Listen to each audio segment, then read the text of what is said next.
Hey everybody, it's The Chat with Sue Stewart, Pat LaRose. Nice to have you along and doing things a little bit differently because we can't be in the same home together anymore. We're not breaking up. We're just trying to keep our physical distance. And Pat, you want to say a word about our great sponsors today? Yeah, shout out to Riverside Chrysler Dodge Jeep Ram for helping support this podcast.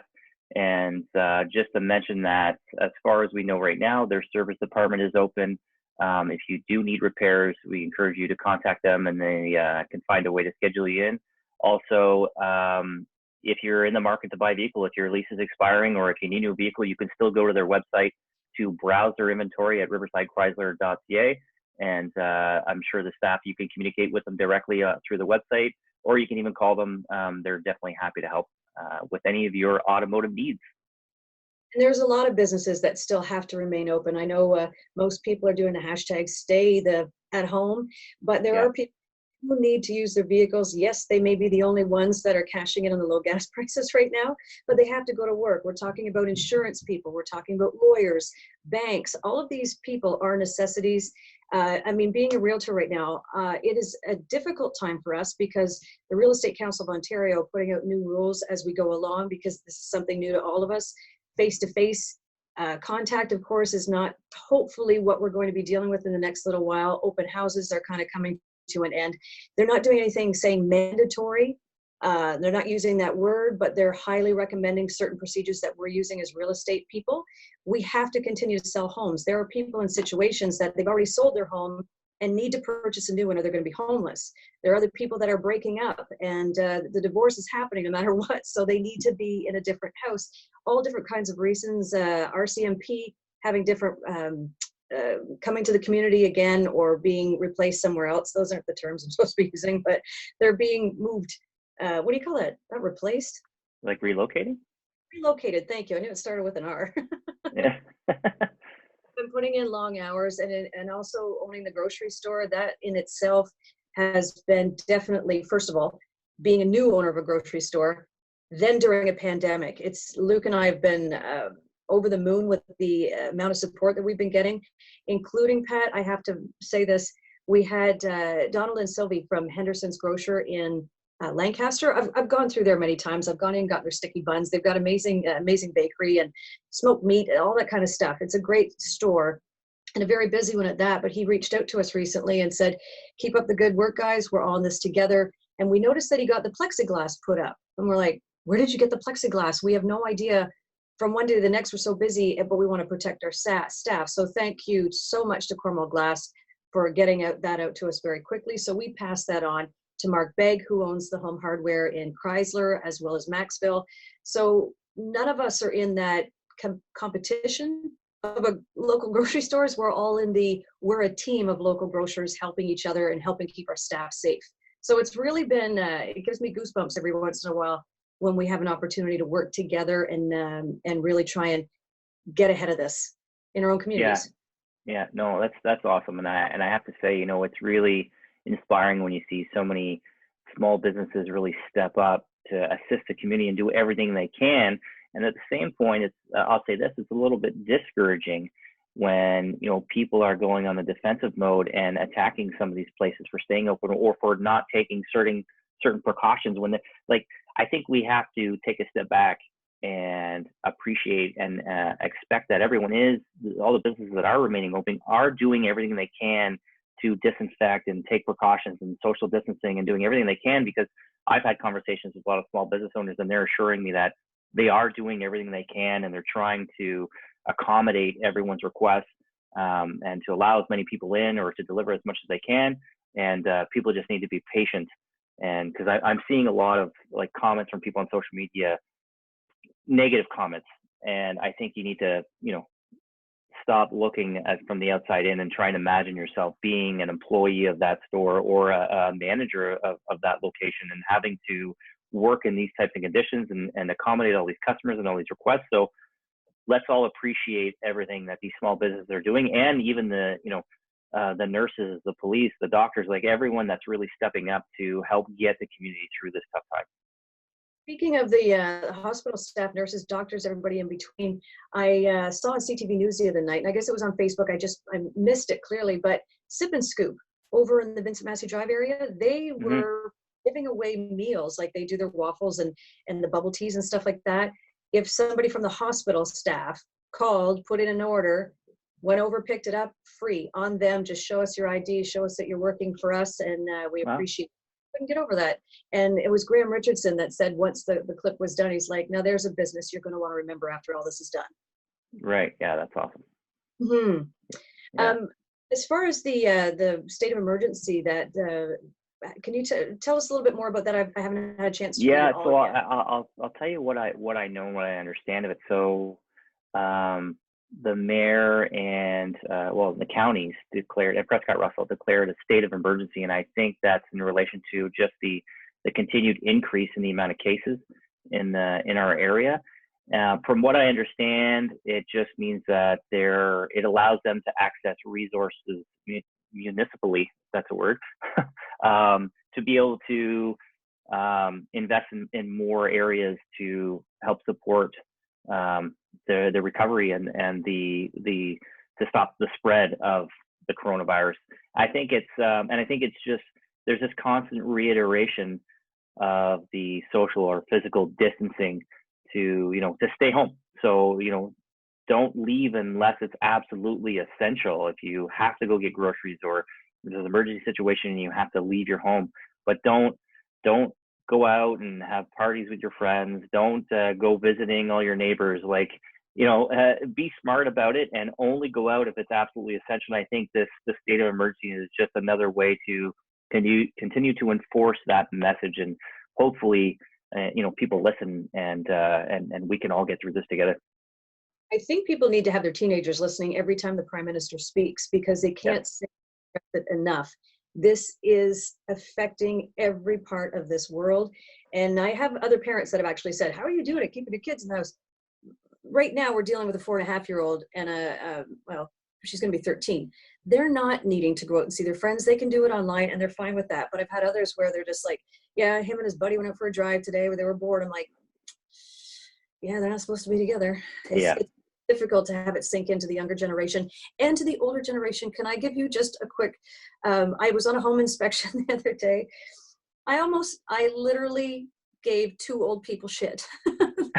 Just locking up a door to a home inspection. Again, Dean and Jill Slaney, they were the ones doing it with our client. I stayed outside. I walked up and down the sidewalk, giving them their distance so that they can do what they needed to do because the sale had to go on. The clients went in, everybody kept their distance, but after all was said and done and they left, I was locking up and I knew somebody pulled in the driveway. I thought, oh, the owner's home. I turn around, I give the wave. He puts the window down and I'm going to say he's got to be around 80, him and his wife. They were just out on a tour. It was a sunny day. It was a couple of days ago. And he said, you showing that house right now?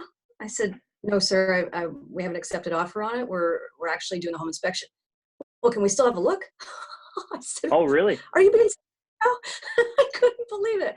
I said, sir, I don't think you understand what's going on in the world. Well, no, we just need to get out of the house. And I said, are you in the market to buy a home? Well, we're thinking about it. I said, maybe not today's a good time. Have a great day. And he just kind of put his window back up and I couldn't make that up. Like I could not seriously believe that happened.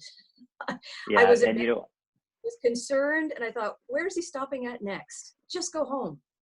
yeah, I just had this conversation with my mother. I went to do some groceries and I said, do you need anything? I'll pick it up for you. She goes, no, we're good.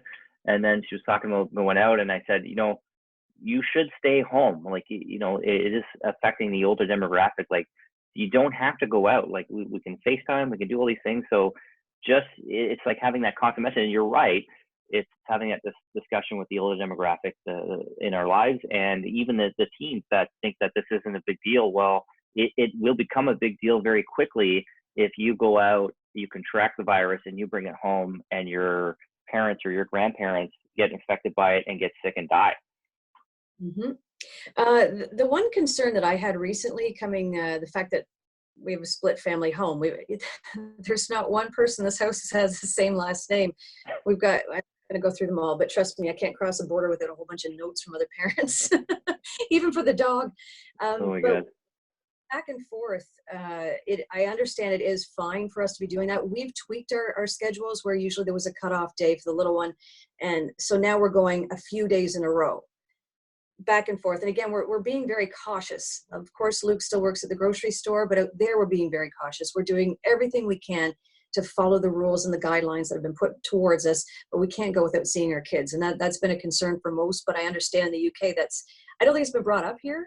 I may have missed the story because stories are coming out constantly, but you had sent me a story that in the UK, split family homes, parents are still able to swap their kids back and forth, just obviously carefully. Right. Yeah. And there's got to be a lot of that, right? And I think it's just taking proper precautions. And I know some people, like I've had conversations with people that take it to another extreme. Like I think somebody, was it maybe even you that told me this? I can't remember, but somebody told me about Dr. Sanjay Gupta was on CNN, and he was talking about when you order delivery to your house, he was saying that he collects his food outside of his house, and then he transfers it to another dish, puts the stuff in the garbage, brings it in the house, washes his hands, and then eats it. And then there's even people that I've heard that are taking their clothes off. Like people who are working in an essential business are taking their clothes off when they get in their house, putting them immediately in the laundry, and then and then getting changed. Hey, Gus. He doesn't know what's going on. That they're taking extra precautions. We had a package delivered today. It was actually, so I come to find out once I wiped it all down with it. We have a thing of Lysol right at the entrance of the doorway. So anything that comes in, we wipe it all down, take it out, wipe it all down, then wash our hands. We do exactly what you just said. It was I'm like, why are we ordering stuff? It was my Valentine's Day present. It was I should have brought it down because you would have got a laugh. It's myself, Alex, and Miles in Kansas City Chief gear on a pillow. Oh. Sequin pillow. So I'm not sure if it was my Valentine's Day gift or if he's going to be sleeping with that. That's kind of funny. But yes, that's what we've been doing, again, wiping things down. We're doing delivery at the store as well. So we have somebody, obviously not going to mention names, but we have somebody who contacted us here in town, here in Cornwall, that asked if we would do a delivery for them because we said North Stormont, we're out in Finch. But his wife has cancer, dealing with breast cancer right now, going to be going for a through chemo treatment. They don't want to mess around with this. So we dropped it off at their doorstep. Here you go. That's what people have to get in mind, especially the younger, especially the older. It might not be you that takes it. It's somebody else that you might pass it to that it could die. End of story. Yeah. And I think the scary thing there too is that the length of time it takes for you to actually notice symptoms, and leading up to that you could be contagious. And I think that's the scary thing about this virus, is that I could have it right now. I don't have any symptoms or show any symptoms. I feel like I'm fine, but I could have it and I could give it to somebody else, and then a few days down the road I end up getting symptoms, and then that's the scary thing, and that's what makes it important for people to make sure they're social distancing. And right now, as you know, the Prince Charles has it. Who else has he been in contact? Although Camilla doesn't, the Duchess of Cornwall. Just, I think as of yesterday, we found out the British Prime Minister also has it as well. Yeah. He's going to do as usual and stay quarantined, self-isolated. That's a hard part, to try and backtrack all the people. Can you imagine the amount of people he has been around, and now they're all being tested? So Yeah. take its toll. As far as numbers go, I don't like to throw them out, but the United States right now is well surpassed the city of Cornwall in population with how many people are. Oh, you got your. Can't work from home, without being interrupted somehow. Well, Luke's doing. He's actually off work today, so he's got the schedule of events, which, funny enough, it's a great schedule. Hour one is outdoor activity, go for a walk or do yoga or something. The next one is all the different things. I'm like, nothing with Miles lasts for an hour. We're trying to do 10-minute installments of everything. He's 4.5. It takes a bit, but we're trying. We're trying to keep send something along to us. So we're trying to do our best to keep in the routine so he's not off kilter when he goes back and forth. Yeah, we're the same way. We tried to stick to that schedule whenever the kids were first off school. When they give those hour timelines, it's very difficult to keep them within that hour timeline. So we've had to adjust their schedule according to what works best for us. So I'd be curious to know other parents that are home with their kids that are following a similar schedule, how successful they are at it right now that we're in week 2, I think, right, of no school. I have to tell you, I saw a meme the other day that I laughed. I literally LOL'd. There was somebody said they just saw their neighbor go out and scratch the, Timmy's had an excellent year in school off the minivan. It's only week one. You know, it is good to try and make other people laugh, because living in such a world of uncertainty, a laugh still helps out once in a while.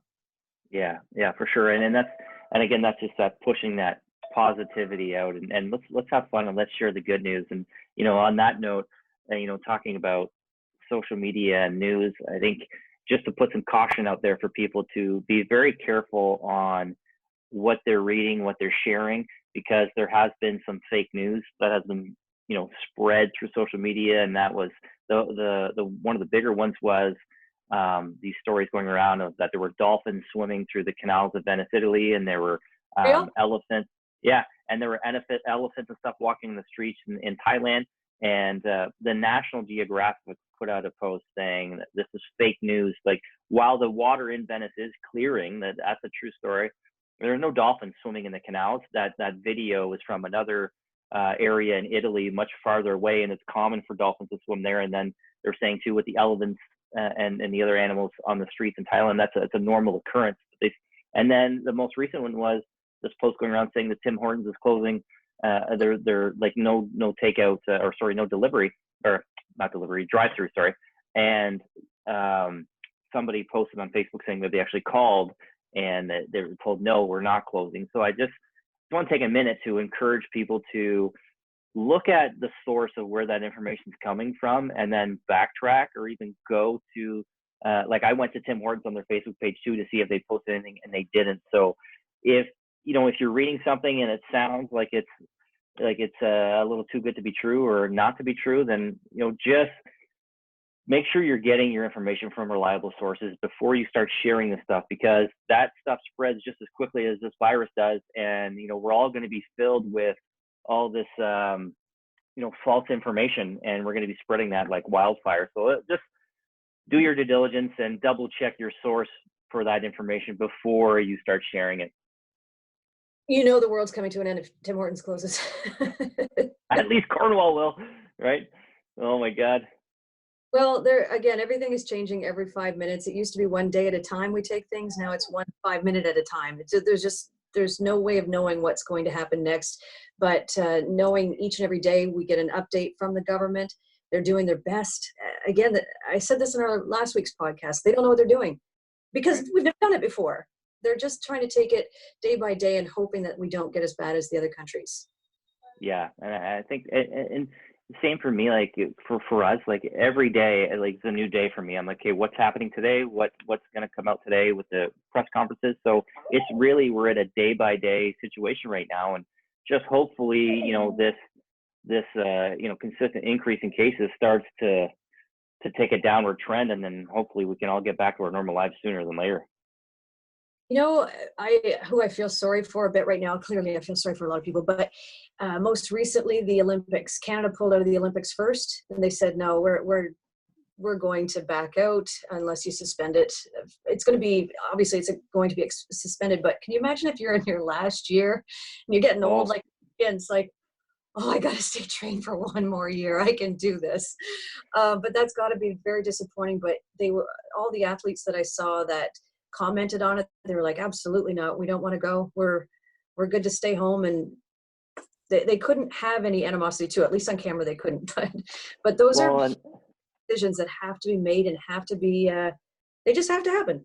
Things have to be and what do you do, right? And that's the thing, like a lot of the decisions and a lot of things that are happening right now are for people's protection, and are in some cases out of our control, like these businesses that close and have had to lay off employees. Like they don't want to do that. That's because of the result of the circumstances that we're in right now. And it's unfortunate, but we all just, like they keep saying, we're all in this together. Let's just work together to get through this.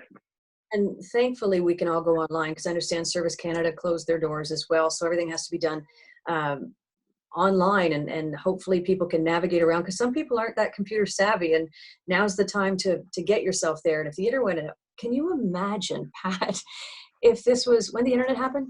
Not like the original internet, but like when it became I know I only got a computer 12 years ago.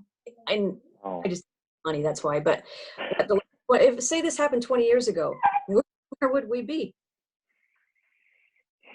It would be like the ice storm, right? We would be, we'd have nothing. Like, you'd be watching DVDs and you'd be playing outside. But you know, now I assume the social media times have like consistently increased. Like, I'm even seeing now, like, we've talked about TikTok a couple of times on our podcast, but I'm seeing now local people showing up on my TikTok feed. So people are, at least that's a little bit of creativity, but I bet you, you know, the increase in time spent on social media has probably jumped big time. Since you brought up the ice storm, yes, 1998, so we're going back 23 years. John Davinsky at that time was the general manager at Trico Broadcasting, what is now Chorus Entertainment. And from the store, I wasn't around then. I was living up north in Huntsville at that time, and we didn't have the ice storm. We had just a bunch of slush and garbage up that way. So it was interesting to always hear what was going on, but I had to wait for the news to come on to hear it. Then, you know, I could call my parents every once in a while, but they were helping out in the community. The Army had come in. But I understand here in Cornwall that CJSS was doing their best to play different games of cards, and they were keeping people entertained on air with games that they would bring along with them, because what else do? You went back in the old days and listened to the radio. Right. It was pretty interesting to hear how they coped with it, and now how it's a little bit easier to cope with now. Right.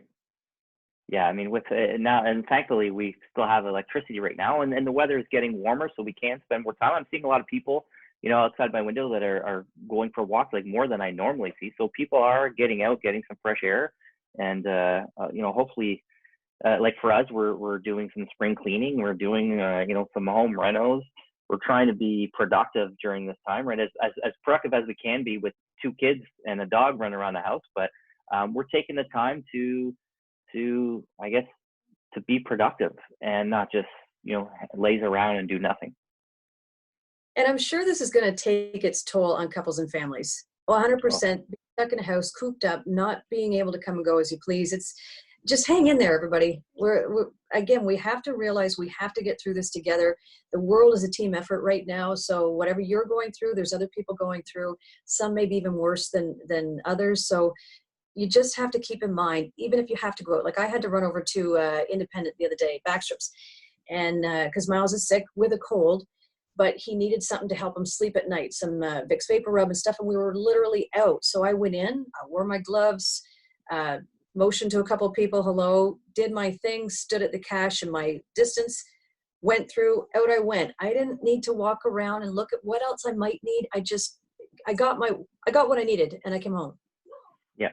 Yeah, I just did the same thing the other day, and it was nice to see all the precautions that they're taking in that store too to keep people separated.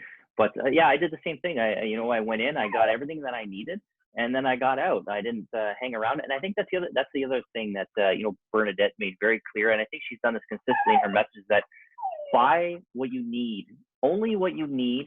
You know, yeah. The suppliers have assured everyone that there's enough to go around. Like even when I was at Backstrom's the other day, there was the whole toilet paper and Kleenex aisle was completely empty, and they do have restrictions on it. But I don't know why there's still this sense of people have to hoard toilet paper. Like there is enough to go around, so people just like buy what you need, and you know, make sure there's enough for everyone to go around. Like you don't need 18 packs of toilet paper to get you through the next couple of weeks. So buy what you need. I can't get enough plugs in. We own a store, but why I'm saying that this time is because even though we own a store, our cupboards are never full. Our fridge is really pretty much orange juice, milk, and top shelf stuff, condiments that you never really get to.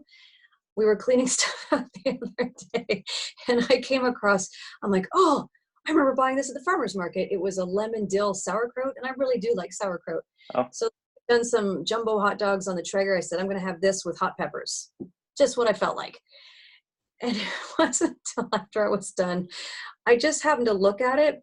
Best before November 2018. I worried for a little while. I thought. And you ate it?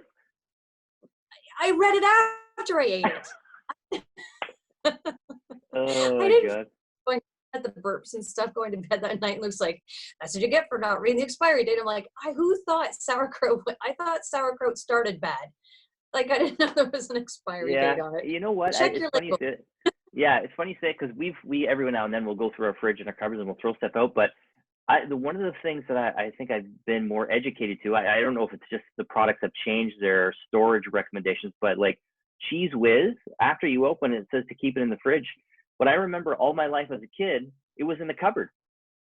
Open. So, yeah, and I didn't, we never got sick. It was in the cupboard. We take it out of the cupboard, we put it on our toast, away we went. But, and now, so I'm seeing that with a lot of things, you know, it's having these best before dates. I don't know if they just didn't have those back then.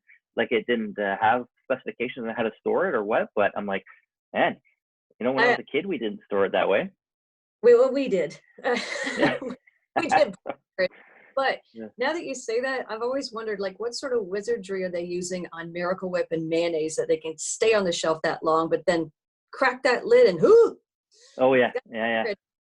I have a hard time trusting certain I don't know. products that have sat on a shelf. Weird, very weird. So again, go back to your house. How are the kids? How's Anne holding up? How are they doing?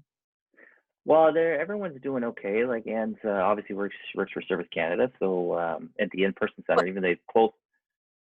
Yeah, so they closed the doors, so they are doing stuff. They are making phone calls and doing stuff in the office. They're not doing anything. And then the kids are okay. I mean, they have good and bad days, and for the most part, they've been pretty good. But you can tell they're bored. It's not the same structure at school where they're constantly stimulated.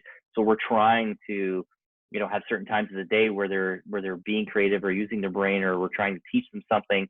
And hopefully, like, even they go to French school. So I was telling my wife, I'm like, you have to talk. I don't speak French, so I said you have to make an effort to speak French to them. Otherwise, like, are they going to lose it? I don't know. But for the most part, it's been okay.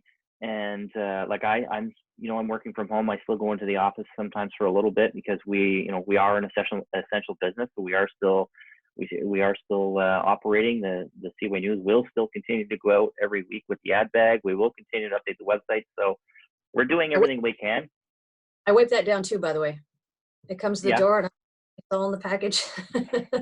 Not a bad idea. It's on sale. Yeah. Well, with sorry, I wasn't even thinking about Anne working at Service Canada, and I blurred that out, but she's able to work from home right now. No, she's still going to the office.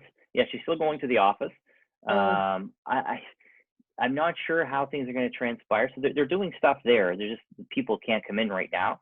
And, you know, how they continue to evolve, how they assist and process all these EI claims, I think will continue to evolve. And hopefully, you know, they get enough people, you know, processing these to get them pushed out quicker. Mm-hmm. They've got a lot on their hands right now. And I do want to say, for all the people that are trying to call, realize there's people like Pat's wife that might be answering the phone. There are people like my best friend at Desjardins Insurance on 2nd Street that are answering the phone. They are people and they're trying to help. So keep your patience, keep your wits about you, and don't take it out on them. They're doing their, as again, this is new to everybody. I know people are worried about paying their bills, whether it be insurance or mortgages, that sort of thing. The government's trying to defer some of those things. I don't know. Again, I can't keep up because my work schedule is busy and I got the kids. I have a hard time keeping up with what's changing as we go along, or what I can go online and help ask for relief with.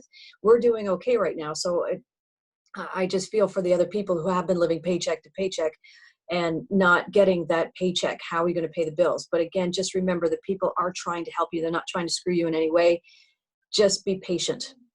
Yeah, absolutely. Yeah, be patient. Let's all, you know, ooze positivity as much as we can. I know it's frustrating. It is really frustrating to be locked out like this, but you know, we're only going to make it worse if we continue to, you know, react negatively towards people and businesses, right? So let's everyone just day by day, let's just focus on it day by day and be positive, and let's all share good positive news. And like I said, hopefully we'll get through this sooner than later. And if you do need help, I know that there's a lot of people on Facebook that have said it. I saw Tanya Flero from Remax. She had said, you know, if there's something you need, please don't hesitate to ask. Some parents, you know, they were putting their kids through programs at school to get breakfast in the morning. There are a lot of people that are in need still, whether you're helping out all the different food banks and such, or making your donation. There are still people in need out there no matter what time of year, but now is probably a bigger time more than ever when things are getting depleted a little bit. So if you need some help, there are people that are reaching out and asking you to ask them. And don't be, Right. in no way you need to be ashamed or embarrassed by it. Trust me, if I was in that boat, I would be asking. And years ago, Pat, I told you I was in low income housing.